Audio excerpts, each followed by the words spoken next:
My name is David Footman, and I'm the cinematic director on Splinter Blacklist. In the most recent trailer, we showed a couple of minutes of gameplay and cinematic with a storyline that sort of gives you the controlling idea of Splinter Blacklist.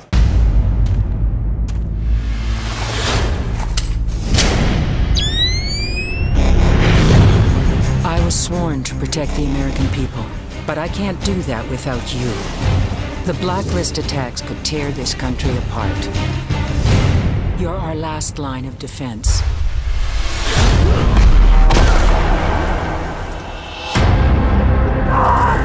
The President of the United States has given Sam Fisher what we call the fifth freedom, the freedom to do whatever it takes to apprehend, to stop, and to destroy these enemies, and get rid of the threat. So the trailer itself is showing a lot of gameplay action moves that are actually captured straight from gameplay, and scenes between Sam Fisher and some of the adversaries he'll be facing throughout the story.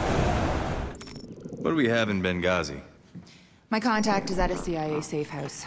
They've detained a subject with intel on Guam, but no one gets to ask questions until they're done with him. Sam, talk to me. Your contact's been made. He's dead. You got more militia en route. Advise you move out, sir. All right, I need options. Now would be good. Starting with Conviction, we definitely started having a more action-oriented game, not necessarily moving away from stealth.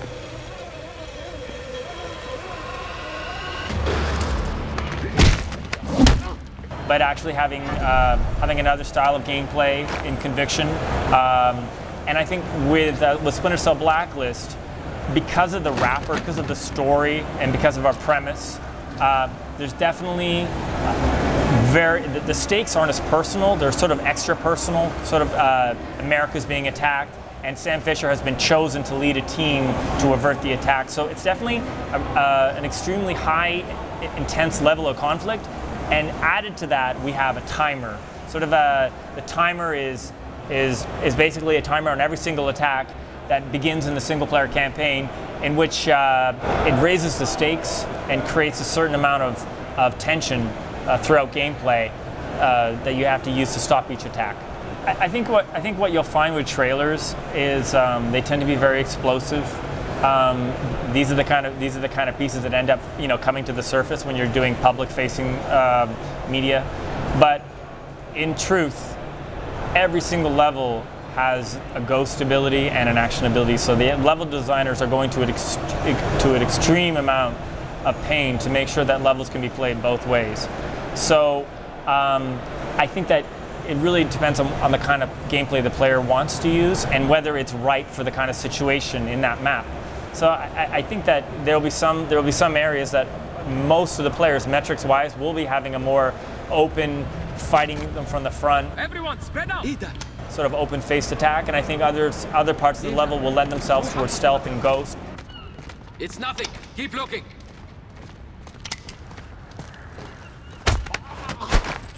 And really taking down enemies in quiet, bit by bit, coming out of cover. It really depends on the level.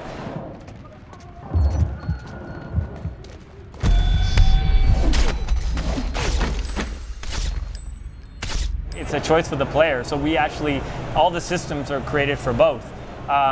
Whether or not that will achieve better gameplay results at each part of the map will depend on how it's designed. But I think there's been a lot of talk about the core fans and our origins in stealth, that we're moving away from that. And I think that everybody really wants to jump on that. We've become this action-oriented game, and I think that you're seeing a lot of that now. But we're going to be rolling out all kinds of assets over the next few months, and what you're going to see is that what we have is a monster game. I mean, it's huge. So there's going to be action moments in the game. There's going to be gadget moments in the game, and there's going to be stealth moments in the game. It's going to have all of those things because it is bigger than any of the Splinter Cells we've ever made before.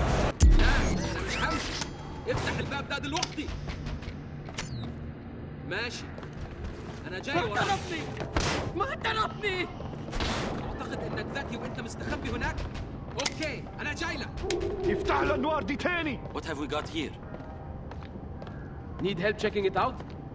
I'm all right here.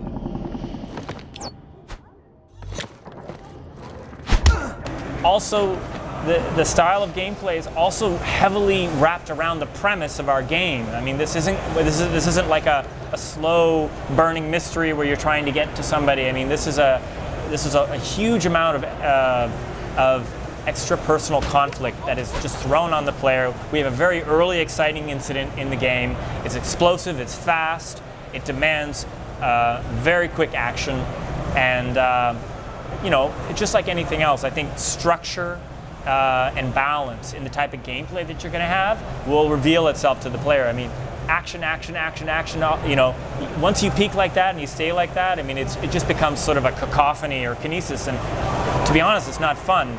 I think that what you're going to find is that we're working really hard to create structure and flow in the game that's going to have something for all different kinds of players, depending on how you choose to play the level.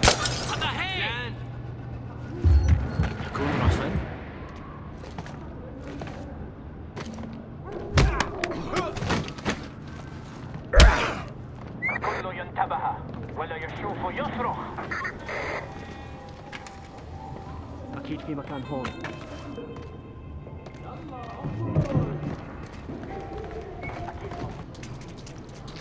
If you look at killing in motion, fluidity of navigation of the player, that same fluidity, the way Sam Fisher moves has been applied to stealth.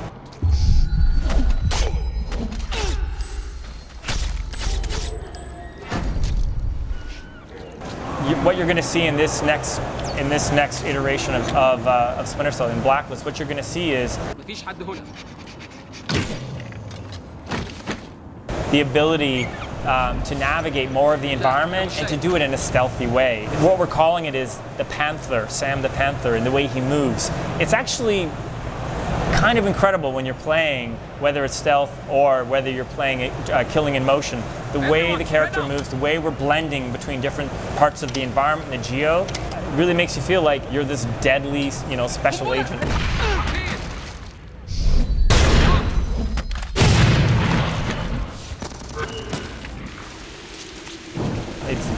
The fantasy is really well delivered with this new animation system, which is blending between other poses. That it just looks fantastic. It's slippery out here. A little wind, I'm taking flying lessons. I'll make sure to take some splash to your family. Don't hear me complaining none. That's because you're too dumb to know you're screwed. Who's gonna come over the rooftops on a night like this? If we do our jobs, no one. Now shut your door and get...